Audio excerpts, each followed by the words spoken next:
the President of the United States. 2 weeks ago, President Biden gave his first State of the Union address.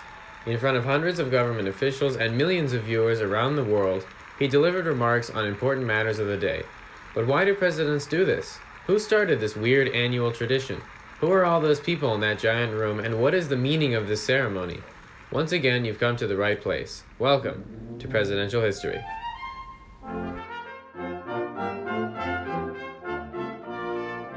The origin of the State of the Union address is much older than the United States itself. An annual speech given by a head of state to their nation's legislative body is a tradition that goes all the way back to the 14th century. This practice originates with a speech from the throne, usually given by a sitting monarch or their vice-regal representative to both chambers of their respective houses of parliament. This is where the joint session of Congress comes from. Instead of senators and representatives meeting together, it's an adaptation of the congregation of the peers and commons in the English Parliament. The annual royal oration almost always acted as a formal opening of the parliamentary session for that year. The speech usually lays out the policy objectives of the monarch for the coming year, usually written by the Premier's cabinet. The tradition of the state opening of Parliament continues mostly just in the United Kingdom and in the Commonwealth realms.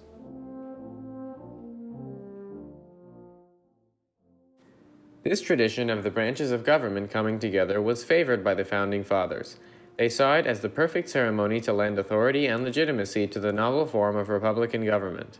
In accordance with this, a clause was added to the Constitution, ordering the President to, from time to time, give to the Congress information of the State of the Union and provide policy suggestions for the coming term.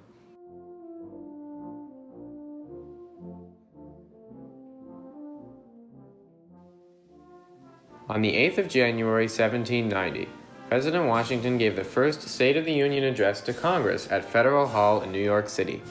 As noted by Mount Vernon, the address covered matters of defense, foreign policy, economics, education, and immigration-related topics. This tradition continued until 1801, when the ever-righteous President Jefferson discontinued the practice, calling it too monarchical. This coming from the same man who answered the White House front door in his pajamas and bathrobe. After this break with constitutional protocol, President Jefferson decided to start a new tradition of presidents writing an annual report to Congress that was read to the members by a clerk of the House.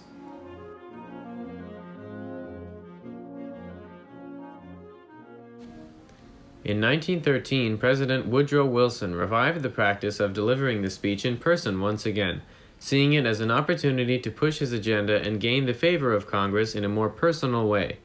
Since then, there has been a presidential address to Congress almost every year.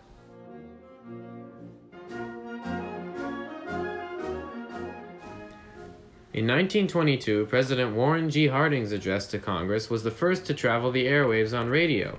That's why the photographer patched in a small photograph of a little radio operator in your left-hand corner. It wasn't until President Calvin Coolidge's 1923 address that it was broadcast nationwide for all Americans to hear. President Franklin D. Roosevelt's 1936 address started the tradition of delivering his remarks upon nightfall and not during a legislative workday. President Roosevelt also changed the speech from a December affair to an early year event, usually occurring in January or February. Unfortunately for working Americans, this evening time slot was not filled again by the president until the 1960s. In 1947, President Truman's State of the Union address was the first to be televised, showing many Americans the inside of the Capitol building for the first time. 1968 was the first year to have media commentary follow the president's address, something we're very comfortable with here in the modern age.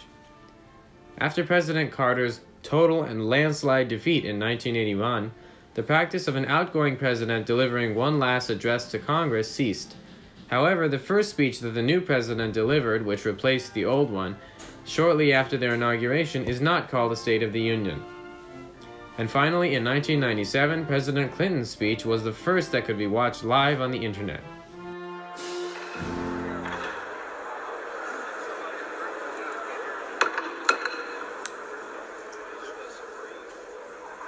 Madam Speaker, the Chief Justice and Associate Justices of the Supreme Court. As you can see here, the Deputy Sergeant at Arms announces and presents the most important attendees to the Speaker. First, the Dean of the Diplomatic Corps, then the Chief Justice and Associate Justices of the Supreme Court, as you just saw, and then the President's Cabinet. An interesting thing to notice is that the Clerk of the Supreme Court wears a morning coat with tails to the speech. Clerks and the Solicitor General wear morning coats to all the court sittings. Members of Congress sit on the floor of the House chamber, with senators and other important party leaders usually in the front. Republicans sit to the right of the chamber, to the Speaker's left, and Republicans sit on the left of the chamber, to the Speaker's right. This is why we normally have huge blocks that either stand up, applaud, or sit down and remain quiet during the President's speech. That's also where the expression to the right or left of the aisle comes from. All congressmen are permitted to invite a single guest to sit in the gallery. The President and Speaker of the House, however, can invite up to 24 people to sit in the First Lady's and Speaker's boxes. For members of Congress, seating is first come, first served. The Speaker of the House and the Vice President, who is also the President of the Senate and its presiding officer, share the top row of the Speaker's rostrum. One row below them, the President will stand at the podium, and one row below that, the clerks and other officers of the House will swivel their chairs to watch the President from a 90-degree angle. However, other government officials have reserved seating at the front. Said government officials who attend are members of the Supreme Court, cabinet secretaries, the Joint Chiefs of Staff, and prominent officials of the Diplomatic Corps, as we mentioned earlier. The President will usually use the First Lady's box to seat people he will mention throughout his speech. Veterans, single mothers, and famous people are almost always given standing ovations when the President mentions them. He'll include their anecdotes or personal stories in the speech to make him look emotional and caring. Once he mentions them, they will get a little standing ovation, and they will usually bow their head towards the rostrum.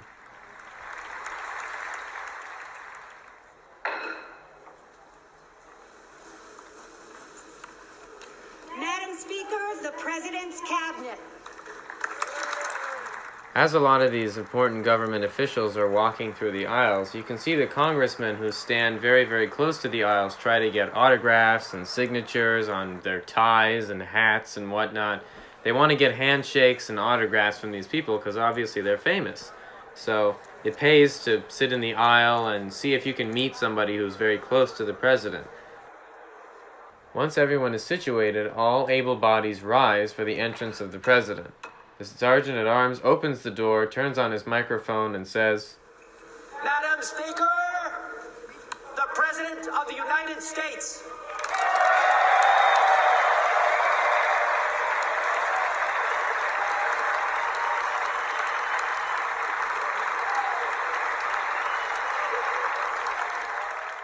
As the President slowly makes his way from the door of the House to the Speaker's rostrum, you can see him shaking hands with all the congressmen and all the important officials that have come for his speech. It's a time for him to, on camera, make it look like he's friends with everybody in the government. And no matter whether or not the President is a Democrat or a Republican, it's always the same. They shake hands with whoever they can going down the aisle to seem friendly and bipartisan. If you look carefully on the podium, you can see three things waiting for the President. 2 envelopes and 1 binder. The envelopes are copies of the speech that the President is going to hand to the Vice President and the Speaker of the House, and the binder is a copy of his speech that he can look down at when he's not looking at the teleprompters. Members of Congress, the President of the United States.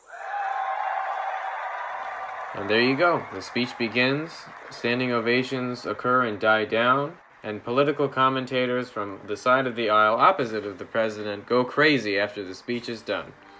After this, a congressman or congresswoman speaks on behalf of the opposing party in a response speech, usually prepared before the President actually releases his speech to the media.